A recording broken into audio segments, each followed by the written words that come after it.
Hello, once again, everyone. It is I. I only got 40 minutes in this one, so I'm going to just go right ahead and get this thing started. Wear the shirt. Okay. Do you need some privacy? I'm not sure where one layer of you ends and the other begins. Doubt the audience cares. What? Oh, you guess being on camera like this is kind of fucking whack, you say. So pointedly your sprite even shows up on screen for a second. Yeah, that's right, went all out for this one. You were wondering if there was a place here that wasn't under constant surveillance. Like, how does this kid take a shit in peace? You know what everyone's thinking it. Dope line of questioning that I'm sure the public at large is eager to know the answer to. But my room isn't wired up, no. About to get you fired up, though. Menageries multiplying with maybe not this second. Alright, damn. You accompany Dave down the hallway to his room.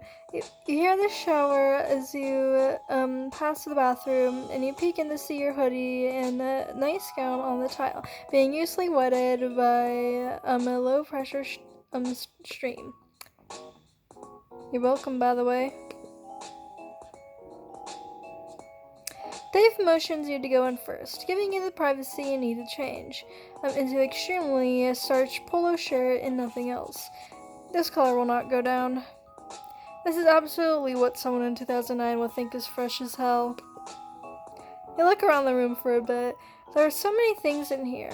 This would be a 13-year-old's wet dream, but to you it just seems a little much. It feels like there's a bunch of things someone thinks they should like. Let the fan art reflect that you've put on the shirt at this point. There isn't a mirror in here, but you can tell that this is someone out here's idea of a look. The door opens and Dave is standing there, but not walking in. He just leaned up against the door frame sipping a juice. Where'd he get a juice? What the fuck? Hallway juice, my guy. Hallway juice. What, you don't keep food stuff stashed around your house? What do you do when you get hungry? No, that's not it. You mean you usually just keep it in the fridge or whatever? Too obvious. Somebody help this useless clown. I love that. You assure Dave that you have met many clowns in your day, and only some of them were useless. Name one. You can't. Why did you see that? Clowns are awful. Everybody knows this. Guess he's got you there. You know, despite the overwhelmingly plush decor of the rest of the house, there's a distinct lack of puppets in here. That's more my bro's thing. Not that they aren't deliriously sick. Just a whole hospital ward full of the illest children you've ever seen. Each one more up to pup than the last. Up to pup? Yeah, pup. Like puppets. You're gonna be honest, it doesn't really seem like his heart's in on it. How do you mean? Well, it's just that he doesn't really seem to be all into the puppets. Feels a little performative. Well, I guess I got my own stuff I'm into. Like, if I were to rank it as 1 to 10, I'd say puppets are probably a solid 7. You got this kid on the ropes, just one more push. In fact, you even go as far to say that puppet thing sort of sucks. It is extremely weird. The cameras, the hiding things like an animal, it all seems a little, whack. For a while, he just seems to look at you, almost as if he's sizing you up. There's a long stretch where Dave doesn't break eye contact with you as he finishes his cute little juice and crumples it up. He takes an ambitious shot at the trash can and misses by about 7.5 feet. Damn, Quest 4 had game. You're throwing me off, mailman. Yes, that's correct. You're a faithful employee of the Postal Service. I mean, I definitely believe you, but let's say I didn't. Let's say I didn't. Let's say I had a cool friend who, even though they're too cool to care about details like this, they were a little skeptical of the whole situation. Maybe they want some proof for what you said you were, before they let you any closer to their friends. Just throwing that hypothetical out there. What proof could he possibly need? Say the oath. What? The oath. The male oath. Look, the thing about that is, I mean, unless you are really a mailman. Behind his sunglasses, Dave's eyes shift over slightly to what you might describe in a less merely harrowing situation as a morally priced-looking Malkatana mounted on his wall. You realize that maybe now is the best time to come clean with your impeccable ruse. You can't believe that you managed to put yourself in mortal peril yet again. You wordlessly chuckle and shake your head. Oh, the situation you get yourself into, haha! Dave, not privy to your private thoughts for once, looks on. Why, of course you can recite the mailman oath. You say with confidence it is as misplaced as it is unfounded. You perk up. Now's your time to shine. Maybe it's the pop's collar, but you're feeling good about this one. You got this. You have lied to tons of kids. One more will be smooth sailing from here on out. You open your mouth and there is a brief moment where everything feels like it's going to be okay. You immediately start sobbing and crumple into a disgusting mess on the floor. Uh-oh. Fuck. Oh, wow, okay. Jesus Christ. You're so man, you never, you're a fraud, you don't even know how much stamps cost. Oh my god. Jesus just, okay, it's gonna be right there, Dave squats down next to your deflated body and pats you a little awkwardly on what he assumes is your shoulder. You say you're sorry you tricked him. You just wanted to impress him because John said he was cool. It's fun, I guess. Fuck, dude. Get a hold of yourself. He tries to get up, but you are desperately clinging to his shirt, confessing everything. Confessing to made-up crimes you didn't even commit. Look, my guy, we all make mistakes, you know? Please stop whatever this is. I'm pretty sure you're harmless.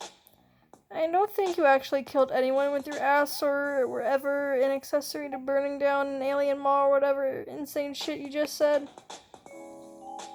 Yeah, you kinda got caught up in the moment and just started saying made up shit. You asked Dave if he's mad at you. Nah, dude. Get up. Dave helps you up back to your feet. You come clean in an only slightly more controlled and dignified way this time. You explain how there are these huge gaps in your memory that you somehow ended up with these abilities as you traverse space, time, and sometimes even reality itself. Dave doesn't say much for a change, and it doesn't seem like he's listening at first, and you think maybe he just has one of those faces. Let me get this straight.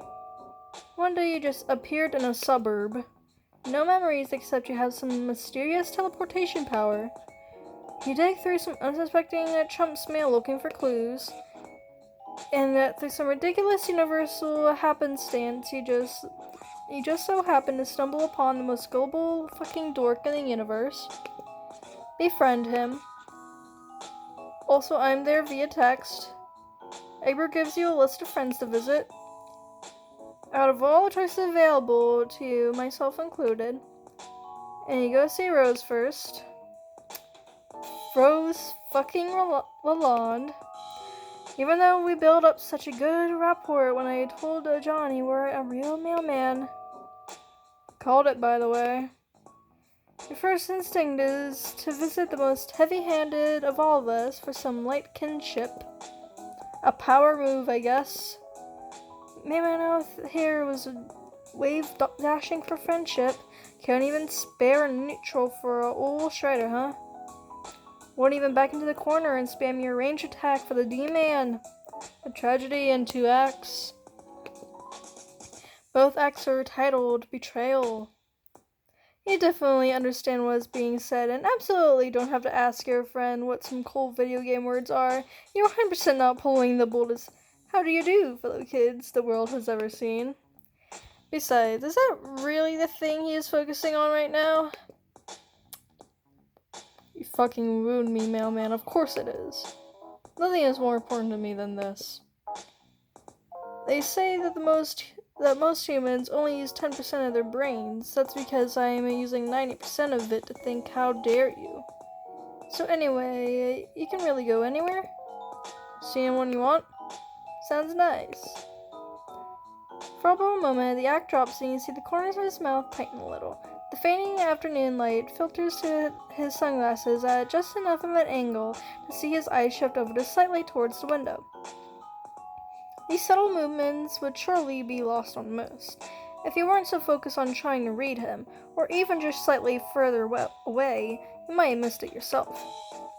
There was almost a loneliness in his voice. It must be hard to live here by yourself, so far away from the people who care about you. It's possible that you have been so focused on trying to blindly make friends that you've forgotten that in front of you is a real living person. You can't help but wonder if there is something you can do. You say you can take people with you, right? Like, if you could teleport John around? Would that work with anyone?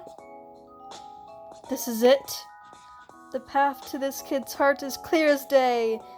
Fuck what you said just now. That friendship juice is so close you could practically fucking taste it. You try not to look excited, affecting Dave's cool persona as you say, fuck yeah, you can take people with you. You scope out your fingernails because for some reason that's what you do when you're acting cool. This works to the full extent. It is coming from someone, but not 7 minutes and 32 seconds later was rolling around on the floor, damp with their own tears. Did he have someplace in mind? Yeah. I mean, I got some ideas I could bounce off you, I guess. How do you feel about... Shh. With a swift finger to his mouth, you cut him off. He doesn't seem to like that very much, but you still consider it as a sexual maneuver. There's no need for words between friends, just where he wants to go. Just think really hard about it. Think about where you want to be, Dave. Think about what is really important to you. Think about what you really want. It will be more magical this way. Friendship is magic after all. You just made that up right now. Don't look it up.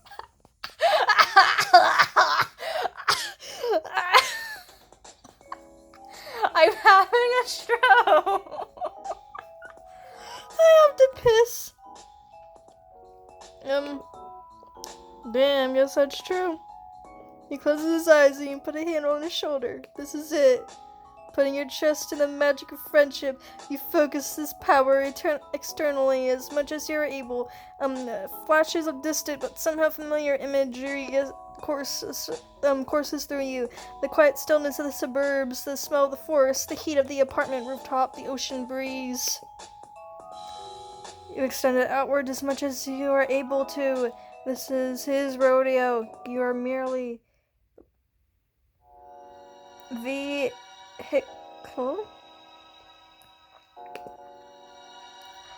What the fuck? Oh, fuck yeah. The two of you stand near a sign that says, "Please wait to be seated." A very cheery hostess has a brief exchange with Dave and ushers the two of you to an open table.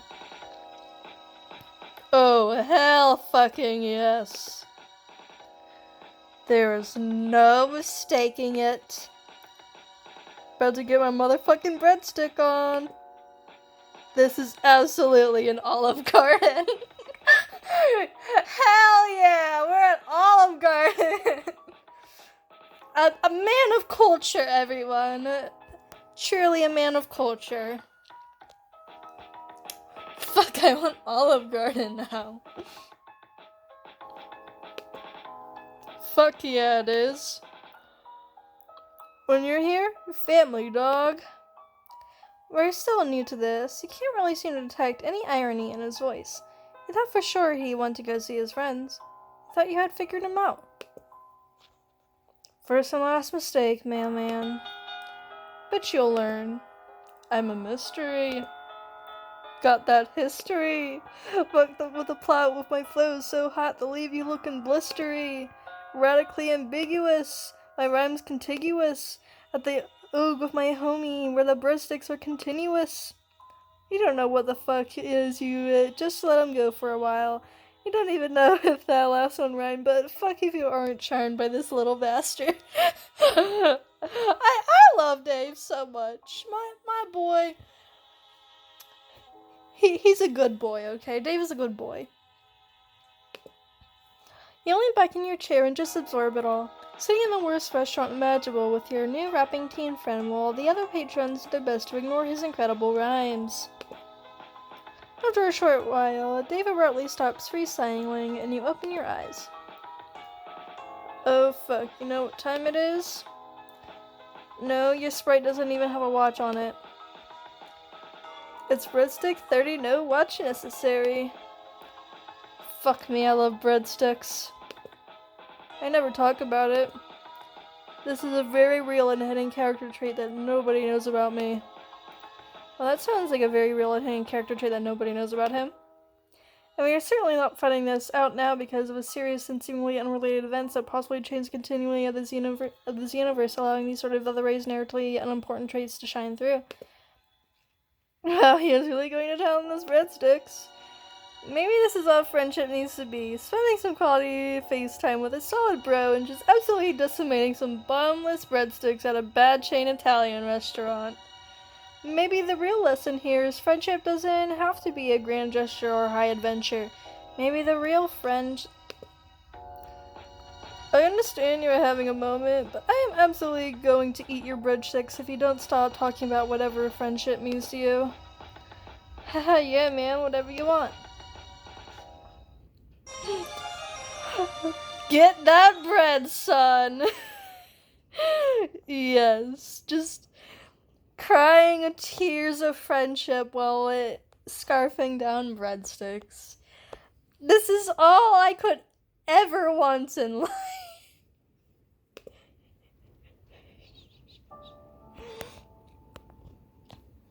That was beautiful! That was beautiful! That was absolutely beautiful. It was gorgeous. The perfect ending that I could ever want. Just the quality, the flavor. It was immaculate.